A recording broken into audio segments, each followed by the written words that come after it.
সাত দিনব্যাপী দুবরাজপুরের লক্ষ্মীনারায়ণপুরে শ্রীমদ্ ভাগবত কথা মহোৎসবের আয়োজন। 7 দিনব্যাপী ধর্মীয় অনুষ্ঠান ও কর্মসূচির আয়োজন। বৃন্দাবন থেকে আগত শ্রী গোবিন্দ বল্লভ শাস্ত্রীজির মহৎ সংকল্প অনুযায়ী বীরভূম জেলার দুবরাজপুর ব্লকের লক্ষ্মীনারায়ণপুরে 7 দিনব্যাপী শ্রীমদ্ ভাগবত কথা মহোৎসব আয়োজিত হচ্ছে। সাথে প্রতিদিনই ভাগবত পাঠ শেষে নরনারায়ণ সেবার আয়োজনও করা হচ্ছে, এমনটাই জানান আয়োজক ও ভক্তদের একাংশ। মঙ্গল ঘট ও কলস যাত্রার মাধ্যমে মহোৎসবের শুভ সূচনা করা হয়। প্রতিদিন বিকেল 3টে থেকে সন্ধ্যা 7টা পর্যন্ত শ্রী গোবিন্দ বল্লভ শাস্ত্রীজির কণ্ঠে চলছে ভাগবত পাঠ। ভাগবত কথা শ্রবণ করার জন্য অজস্র ভক্ত শিষ্য হাজির হচ্ছেন। উল্লেখ্য, বীরভূমের দুবরাজপুর ব্লকের লক্ষ্মীনারায়ণপুরে ইতিমধ্যে গড়ে উঠেছে আনন্দ বৃন্দাবন বৃদ্ধাশ্রম। এছাড়াও সেখানে শ্রী রাধা গোবিন্দ মন্দির নির্মাণ করা হবে।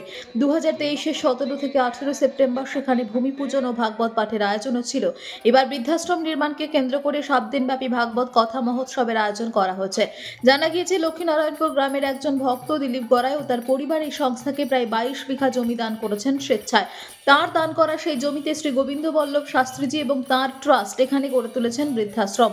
খুব শীঘ্রই নির্মাণ করা হবে শ্রী রাধা গোবিন্দ মন্দির। একথা তিনি নিজে অনুষ্ঠানের সূচনা পর্বে ঘোষণা করেছেন বলে জানা গিয়েছে। ভক্তদের সঙ্গে কথা বলে জানা যায়, বৃন্দাবন ধাম নিবাসী শ্রী গোবিন্দ বল্লভ শাস্ত্রীজির দীর্ঘদিনের মহৎ সংকল্প ছিল পশ্চিমবঙ্গে বৃদ্ধাশ্রম ও বৃহৎ মন্দির নির্মাণ করা।